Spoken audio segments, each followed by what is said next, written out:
In this video, we're going to be covering zeros of polynomial functions. So what is that? Well, suppose we have a polynomial such as a sub n x to the n plus a sub n minus 1 x to the n minus 1 all the way down until a sub 1 times x plus a naught. And suppose this is equal to 0. What we want to do is we want to find all x values that make this statement true, i.e., find all x values that make this polynomial equal to 0. Here, though, we have the condition that all of our coefficients are integers. And we're going to be dealing primarily with polynomials of this form, where all of these coefficients are integers. And I should put a comma here. And a sub n not equal to 0.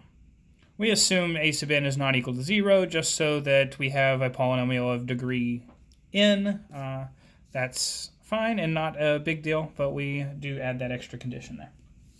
Now, if something like this happens and we want to try to find the zeros, well, it turns out that zeros can show up in three forms. We can have real rational zeros. We can have real and irrational zeros. And we can have complex zeros. These always occur in conjugate pairs. We're going to primarily be focused on looking at or determining rational zeros of the polynomial functions, but irrational or complex may occur as well. So how do we do this? Well, in this section, the book talks about the rational zero theorem. And essentially what that is that all possible rational zeros have the following form. So all possible rational zeros have the form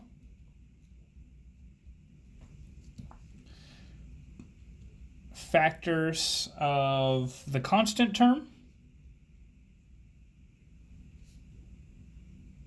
divided by factors of the leading coefficient.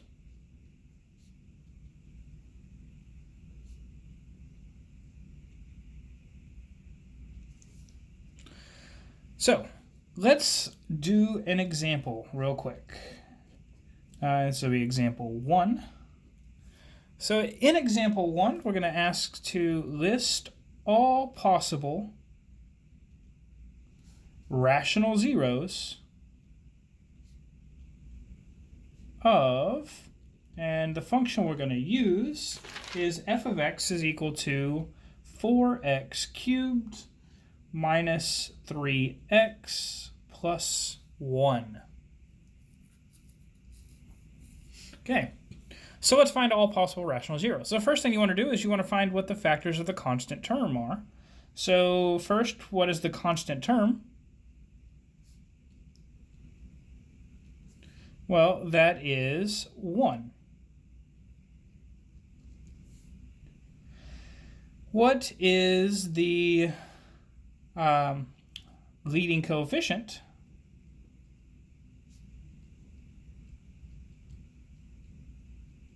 Well, that is 4. And we want to find the ratio of all factors of the constant term divided by all factors of the leading coefficient. So all factors of the constant term are plus and minus 1. And all factors of the leading coefficient are plus or minus 1, plus or minus 2, and plus or minus 4. So this leads to plus or minus 1/2, plus or minus 1. Sorry, I wrote that in a weird order there. And plus or minus 1/4. So our 6 possible rational roots are plus or minus 1/2, plus or minus 1, plus or minus 1/4. So really there are 6 values to check to see if they are rational zeros of this polynomial. So this is the answer to our question, but I'd just like to say a few things about it before we move on. First, not every single one of these will be a rational zero. In fact, we're not even guaranteed that any of them will be, so that'll be something that we have to check. But what this says is that if there is a rational zero of this polynomial, it must be one of these 6 values, plus or minus 1, plus or minus 1/2, plus or minus 1/4. So it must be one of those 6 if there is a rational zero. Maybe all 3 zeros are rational, and so all 3 will be one of these values.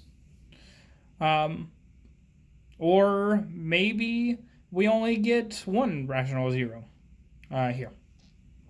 And the other 2 are either irrational or complex. That is completely possible. Anyways, we will see how we can use this now to actually find all possible zeros of this function. So we're going to move on and do example 2, but it's going to be very similar. We're going to start with that same function.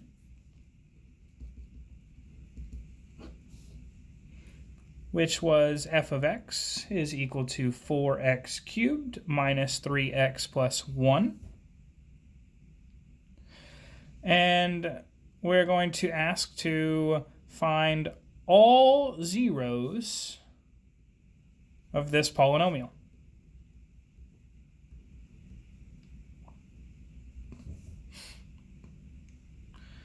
So, what do I mean by that? Well, first, recall from the previous problem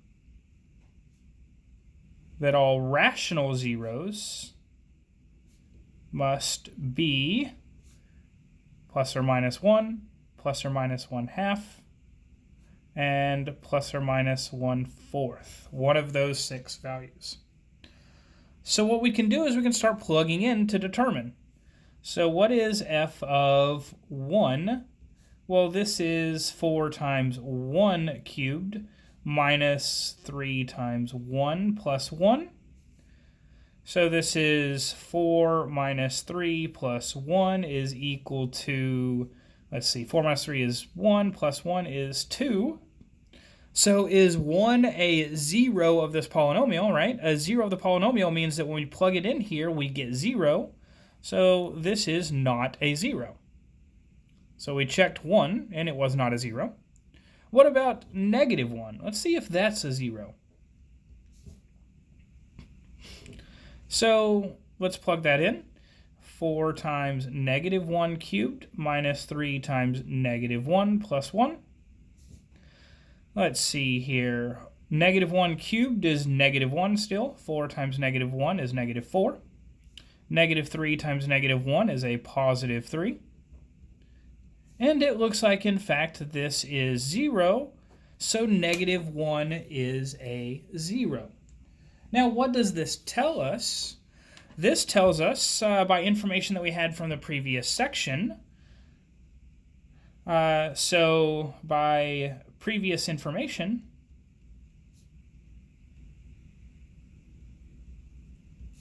if negative 1 is a 0, then x plus 1 is a factor of the polynomial.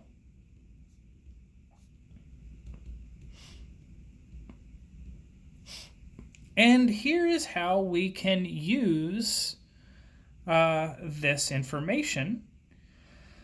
So once we know that x plus 1 is a factor, we can then divide by x plus 1 and reduce our polynomial to a quadratic. And once it's a quadratic, we know how to factor that, or we know how to plug that into the quadratic formula to find other zeros.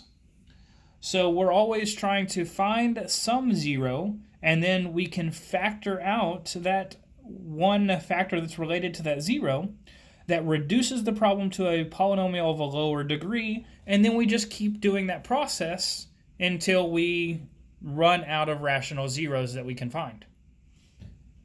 So we're going to do that now. One thing I'd like to point out before we actually finish this up is in the homework at this point, the questions ask you to use synthetic division to find these zeros.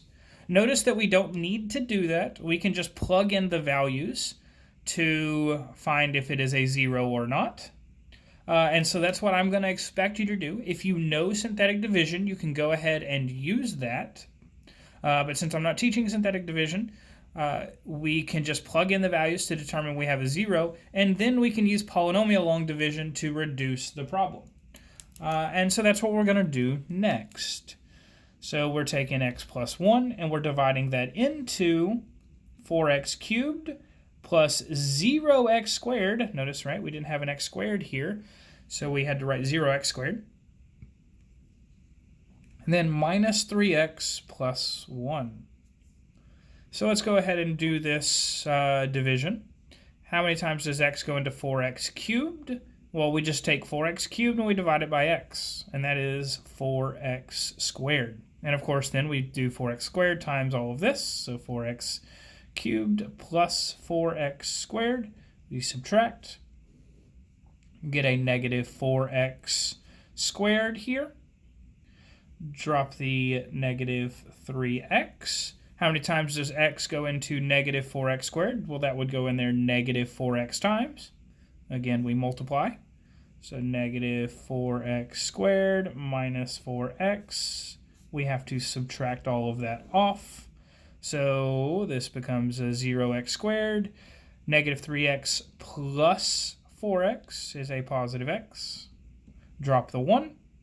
X plus 1 goes into x plus 1 one time. And of course, since x plus 1 divides 4x cubed minus 3x plus 1, then we get a 0 as the remainder. So what this tells us is that f of x is equal to 4x cubed minus 3x plus 1, which is equal to x plus 1 times 4x squared minus 4x plus 1. At this point, we attempt to solve the problem for this quadratic. You could do the same process we did before, but now with quadratics, we're more familiar with those. So you can plug these into the quadratic formula, or you can factor. Perhaps you can notice here that the factorization of 4x squared minus 4x plus 1 is in fact 2x minus 1 squared. Again, if you don't see that immediately, you can do whatever techniques we've learned in previous sections to factor this. Or again, you can use the quadratic formula if you wish. But once we know this, then we have one rational 0 is x is equal to negative 1. Right? That's what we discovered earlier. But also, 2x minus 1 must be equal to 0. So 2x must be equal to positive 1. So x must be equal to negative 1/2. And so we also get the rational 0, x is equal to negative 1/2. So our rational zeros are x is equal to negative 1/2 and x is equal to negative 1. And that's it for the examples I want to do in this section.